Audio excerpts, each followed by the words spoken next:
2024-25 বৰ্ষৰ ডিব্ৰুগড় ইউনিভাৰ্চিটি ডিগ্ৰীৰ original certificate apply চলি আছে। 1/11/2025 পৰা ষ্টাৰ্ট হৈছিলে আৰু 2/12/2025 খতম হ'ব। PhD কৰাসকলৰ লাষ্ট ডেট হৈছে 7/2/2026। ইয়াৰ বাবে আপোনালোকে এটা ভেলিড মোবাইল নম্বৰ লাগিব, য'ত এক্টিভ OTP আহিব।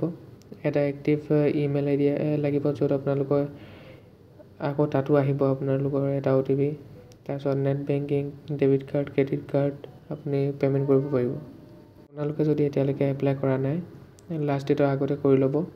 আপোনালোকে যদি এতিয়া নকৰে, পিছত 1 বছৰৰ পাছত বেছি পইচা দিব লাগিব। এতিয়া 850 টকাতে আপোনালোকে BA, BSc, BCom original certificate apply কৰিব পাৰিব।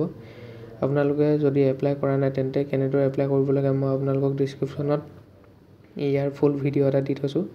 এপ্লাই কৰা, সেইটো চাই পিনি আপোনালোকে ঘৰতে বহি সহজে এপ্লাই কৰিব পাৰিব। এইটো মোৰ ইউটিউব চেনেলৰ এই ভিডিঅ'টো চাব। এই ভিডিঅ'টোত গোটেই সম্পূৰ্ণ প্ৰচেছটো দেখুওৱা হৈছে, কেনেদৰে A to Z কেনেদৰে আপোনালোকে কৰিব পাৰিব। লগ ইন কৰাৰ পৰা আৰম্ভ কৰি পে'মেণ্ট কৰালৈকে সকলো আছে। আপোনালোকে এইটো চাই পিনি অতি সহজতে ঘৰতে বহি পিনি পে'মেণ্ট কৰি সুন্দৰভাৱে আপোনালোকৰ চাৰ্টিফিকেটখন এপ্লাই কৰিব পাৰিব। ধন্যবাদ।